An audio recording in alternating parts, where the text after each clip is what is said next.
Praise the lord. మన ప్రభును మన రక్షకుడైన యేసుక్రీస్తు వారి ఉన్నతమైన నామంలో మీ అందరికీ మా హృదయపూర్వక వందనములు. ఈ రోజు దేవుని వాక్యము, ఏలయనగా ఆశగల ప్రాణమును ఆయన తృప్తిపరచియున్నాడు, ఆకలి గొనిన వారి ప్రాణమును మేలుతో నింపియున్నాడు. కీర్తనల గ్రంథము 107వ కీర్తన 9వ చరణం. For he satisfies the thirsty and fills the hungry with good things. Psalms chapter 107 verse 9. ఈ రోజుకు గాను కృపగలిగిన దేవుడు మనకు అనుగ్రహించిన వాక్య భాగమును బట్టి ధ్యానించుకుందాము. ప్రభునందు ప్రియమైన సహోదరి సహోదరులారా, సర్వోన్నతుడైన దేవుడు, అద్వితీయుడైన దేవుడు, ఆయన యొక్క మహిమైశ్వర్యములో మన ప్రతి అవసరతను తీర్చే దేవుడు, ఆయన అద్భుతములతో మనల్ని ఆనందింపజేసేవాడు. అటువంటి దేవుణ్ణి మనము నిత్యము స్తుతించాలని కీర్తనాకారుడు చెబుతున్నాడు. ఆయన కృపను బట్టియు నరులకు ఆయన చేయు ఆశ్చర్య కార్యములను బట్టియు వారు యెహోవాకు కృతజ్ఞతాస్తుతులు చెల్లించుదురుగాక అని భక్తుడు అంటున్నాడు. మనకు కష్టం వస్తే, మనకు శోధనలు వస్తే, మనం ఏదైనా బలహీనతతో ఉంటే మన వైపు చూసేది, మనల్ని కాపాడేది ఎవరండి? ఈ లోక సంబంధులు ఎంత మాత్రము కాదు. దేవుడే మనల్ని కాపాడుతాడు, ఆయనే మనల్ని రక్షిస్తాడు, మనకు కావలసిన వాటిని ఆయన దయచేస్తాడు. ఈ రోజున నీవు బహుశా ఆశ కలిగి ఉన్నా నీ ఆశ తీరడం లేదా?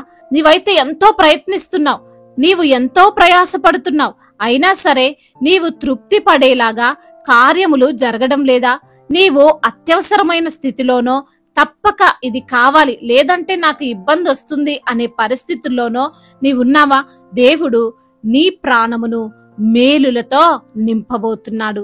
చాలా సార్లు మనం చూడవచ్చు, గమనించవచ్చు, మన అవసరాన్ని బట్టి మనమున్న బలహీనమైనటువంటి పరిస్థితులను ఒక అవకాశముగా చేసుకొని మనల్ని మోసం చేసేవారుంటారు, మనల్ని అన్యాయం చేసేవారుంటారు, మనల్ని అడ్డు పెట్టుకొని వారు లాభము పొందాలి అని అనుకుంటారు. అంతేగాని మనపై జాలిపడి పోనీలే పాపం ఈసారికి సహాయం చేద్దాము అని అనుకునేవారు చాలా తక్కువే కదండి. ఉదాహరణకు, నీకు అత్యంత అవసరంగా డబ్బు కావాలి, ఆ డబ్బు ఉంటేనే ఒక ప్రాణం నిలబడుతుందో, లేదా ఎగ్జామ్ ఫీజులు, కాలేజ్ ఫీజులు చివరి టైంలో కట్టాల్సినటువంటి పరిస్థితి ఏర్పడితే ఎవరి దగ్గరికో లేదా మనకు తెలిసిన వారినే సహాయం అడిగితే వారు అదే అదునుగా భావించి రెండంతల వడ్డీని వేస్తారు. ఇష్టమైతే తీసుకో, లేకపోతే లేదు అంటారు. అవసరమైతే నీ మెడలోని బంగారం నా దగ్గర పెట్టు అంటారు. ఈ లోకంలో మనము ఇలాంటి వారిని చూడవచ్చు, కానీ దేవుడు అలా కాదు. ఎప్పుడు మనము శోధనలో ఉన్నామో, ఎప్పుడు బాధలో ఉన్నామో ఆయన ఇంకా మన పైన జాలి పడుతూనే ఉంటాడు. మన ప్రాణమును మేలుతో నింపుతాడు. ఏది ఆశించకుండా, వేటిని మన దగ్గర నుండి కోరుకోకుండా దేవుడు మనకు ధారాళముగా ఇస్తాడు. ఇశ్రాయేలీయులు అరణ్య మార్గంలో ఉండగా వారికి ఆహారము లేదని సనిగినప్పుడు, మాకు ఆహారం కావాలి అని మోషేని దూషిస్తున్నప్పుడు దేవదూతల ఆహారము అయినటువంటి మన్నాను కురిపించి వారిని తృప్తిపరిచాడు. అంతేగాని మీరు నన్నే తిడతారా, నా సేవకునికి ఎదురు చెబుతారా అని ఏదో సాధారణమైన ఆహారము వారికి ఇవ్వలేదండి. వారు ఎప్పుడైతే దాహముగా ఉన్నారో వారి కోసము దేవుడు బండలో నుండి నీటిని రప్పించాడు. ఆ నీరు ఎలా ఉందంటే ఎంతో మధురంగా ఉంది. అదే విధంగా మనము చూస్తే ఇశ్రాయేలీల కోసం మారా వంటి చేదైన నీటిని మధురముగా ఆయన మార్చాడు. 3 రోజుల నుండి దాహముతో ఉన్న వారికి మధురమైన నీరు ఇచ్చి తృప్తిపరిచాడు. యేసుక్రీస్తు వారి బోధలు వింటూ అరణ్యములో ఉండిపోయిన జనుల కోసం ఆయన 5 రొట్టెలను 2 చేపలను అనేకులకు పంచాడు. వారు తిని తృప్తి పొందిన తరువాత వాటిని 12 గంపలకెత్తారు. ఇలా ప్రతిసారి, ప్రతి సందర్భంలో దేవుడు ఆయన్ను నమ్ముకొని ప్రయాణిస్తున్న వారికి ఇస్తూనే ఉన్నాడు. ఆయన మనల్ని బాధ్యత అనుకున్నాడు, కానీ భారము అని ఎప్పుడు అనుకోలేదు. ఈ రోజున ఈ మాటలు వింటున్న ప్రియమైన సహోదరి సహోదరులారా, బాధ్యత గల యేసయ్యను నమ్ముకున్న నీవు ఈ రోజున బాధపడవలసిన అవసరం లేదు. మనుషుల వైపు చూసి సహాయం రావడం లేదు అని కృంగిపోవలసినటువంటి పని లేదు. నిన్ను ప్రేమిస్తున్న దేవుడు నీతో ఉన్న ఆయన నిన్ను ప్రతి విషయంలో తృప్తి పరచగల సమర్థుడు. నీ ప్రాణమును మేలులతో ఆయన నింపుతాడు. ఈ లోకము నిన్ను కీడుతో నింపాలి అనుకుంటున్న సందర్భంలో, ఈ లోకము నీవు ఆకలితో అలమటించి కృంగిపోతుంటే సంతోషపడాలని ఆలోచన చేస్తుంటే, యేసయ్య మాత్రం నీవు సంతృప్తిగా సంతోషంగా ఆనందంగా జీవించాలని ఆశపడుతున్నాడు. కాబట్టి ఆయనను నమ్ముకొని ఏ లోటు లేకుండా జీవించు. దేవుడు ఈ మాటలను దీవించి మన హృదయములో ఫలింపచేయునుగాక. వాక్య భాగమును బట్టి ప్రార్థించుకుందాము. ప్రతి ఒక్కరు కూడా ప్రార్థనలో ఏకీభవించగలరు. ప్రార్థన. సర్వశక్తిమంతుడవైన దేవా, సకల ఆశీర్వాదములకు కారణభూతుడా, ప్రేమగల తండ్రి, మా ఆశ్రయమా, మా దుర్గమా, మా కోట, మా కొండ అయిన తండ్రి, మీకు స్తోత్రములయ్యా. ఈ రోజున వాక్యము ద్వారా మీరు మాతో మాట్లాడారు. ఆశగల ప్రాణమును తృప్తిపరిచి ఉన్నవాడవని, ఆకలిగొనిన వారి ప్రాణమును మేలుతో నింపి ఉన్న దేవుడవని, ఈ రోజున మాకున్న ప్రతి అవసరతను మీరు తీరుస్తారని, మిమ్మల్ని నమ్ముకున్న బిడ్డలను ఎంత మాత్రమును సిగ్గుపరచునని వాక్యము ద్వారా మీరు సూటిగా తేటగా మాతో మాట్లాడారు.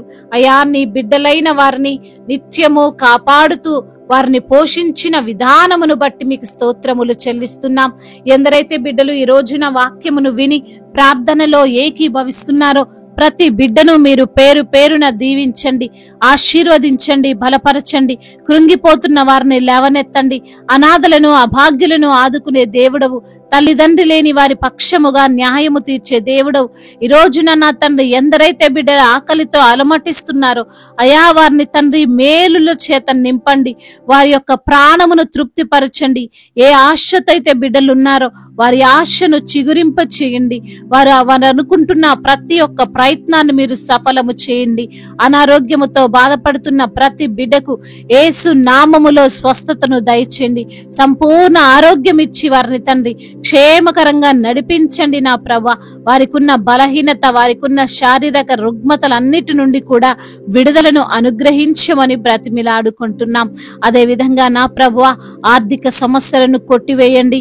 రుణ భారాల నుండి విడుదలను అనుగ్రహించండి. అప్పు తీసుకునే బిడ్డలుగా కాకుండా అప్పు ఇచ్చే బిడ్డలుగా వారిని మీరు ఆశీర్వదించండి తండ్రి. కుటుంబాలలో నెమ్మది లేనటువంటి స్థితి, కుటుంబాలలో సంతోషము లేనటువంటి పరిస్థితులు అన్ని చూస్తున్న దేవుడు, కుటుంబములో శాంతిని, సమాధానాన్ని, నెమ్మదిని మీరు దయచేయండి ప్రభువా. అయ్యా, అదే విధంగా మరి తండ్రి, భార్యాభర్తల మధ్య ఉన్న విభేదాలను తొలగించండి. ఒకరినొకరు అర్థం చేసుకుని జీవించేటువంటి భాగ్యాన్ని దయచేయమని బ్రతిమిలాడుకుంటున్నాం. అయ్యా, మరి ఎందరైతే బిడ్డలు సంతానము లేక ఉన్నారో వారికి సంతానమును మీరు దయచేయండి ప్రభా. అద్భుతమైన కార్యము బిడ్డల పట్ల మీరు జరిగించండి ప్రభా. అయ్యా, మీ సన్నిధిలో సాక్షులుగా వారిని నిలవబెట్టుకోండి తండ్రి. అదే విధంగా వృద్ధులను మీరు బలపరచండి. మానసికంగా కృంగిపోతున్న వారిని మీరు లేవనెత్తండి. రక్షణ లేని బిడ్డలకు రక్షణను, మారు మనసు లేని బిడ్డలకు మారు మనసును మీరు అనుగ్రహించండి. అదే విధంగా నా తండ్రి, చిన్న బిడ్డలను కాచి కాపాడండి. పగలు ఎండ దెబ్బ అయినను, రాత్రి వెన్నెల దెబ్బ అయినను బిడ్డలకు తగలకుండా మీ యొక్క కాపుదలలో ప్రతి బిడ్డను మీరు భద్రపరచమని బ్రతిమిలాడుకుంటున్నాం. యవన బిడ్డలందరి నిమిత్తం ప్రార్థిస్తున్నాం. యవన వయసులో మీ కాడిని మోసే కృపను దయచేయండి నా ప్రభా. అదే విధంగా నా ప్రభా, అయా బిడ్డలు గేమ్స్ కి ఎడిక్ట్ అయిపోయి, డ్రగ్స్ కి ఎడిక్ట్ అయిపోయి, వ్యభిచార వ్యసనాలకు ఎడిక్ట్ అయిపోయి ఎందరైతే వారి జీవితాన్ని అయా పతనము చేసుకుంటున్నారో ప్రతి యవన బిడ్డతో మీరు మాట్లాడండి. అయా, అపవాది క్రియల నుండి వారికి విడుదలను అనుగ్రహించమని బ్రతిమిలాడుకుంటున్నాం. బిజినెస్ చేస్తున్న వారిని దీవించండి. వారి చేతుల కష్టార్జితాన్ని మీరు ఆశీర్వదించండి. నిశ్చయముగా నీ కష్టార్జితం నీవు అనుభవించదవన్న వాగ్దానము అయా వారి జీవితంలో మీరు నెరవేర్చండి. మా భారతదేశమును అయా జరుగుతున్నటువంటి యుద్ధాన్ని బట్టి మొరపెడుతున్నాం. అయా, మా పక్షముగా పోరాడే దేవుడవు నీవే.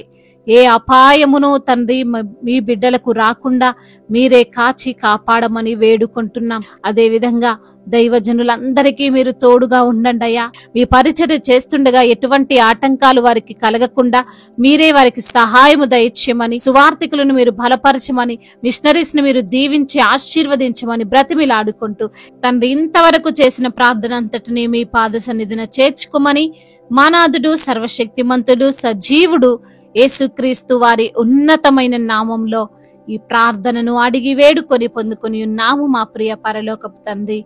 ఆమేన్. ఈ రోజు పెళ్లి రోజు మరియు పుట్టినరోజు జరుపుకున్న వారందరినీ దేవుడు దీవించి సకల మేలులతో, ఆశీర్వాదములతో, కృపాక్షేమముతో, శాంతి సమాధానముతో, మెండైన దీవెనలతో దేవుడు మిమ్మల్ని నింపునుగాక. మీ యొక్క ప్రార్థన అవసరతలను మాకు తెలియజేయగలరు. మీ కొరకు మేము తప్పక ప్రార్థిస్తాము. మొదటిసారిగా మన యొక్క ఆదరణ వాక్యం చూస్తున్నట్లయితే తప్పకుండా సబ్స్క్రైబ్ చేసుకోగలరు. ఈ వాక్యం మీకు ఆశీర్వాదకరంగా ఉండినట్లయితే అనేకులకు కూడా ఈ వాక్యాన్ని పంపి మీరు కూడా దేవుని యొక్క రాజ్య సువార్తలో పాలుభాగస్తులు కావాలని దేవుని పేరిట మనవి చేసుకుంటున్నాను. May God bless you all. దేవుడు మిమ్మల్ని దీవించి బలపరిచి స్థిరపరచునుగాక.